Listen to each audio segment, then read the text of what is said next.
And things like third dimension.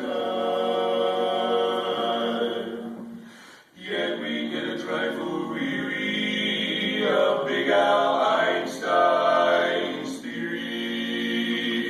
So we must get down to earth.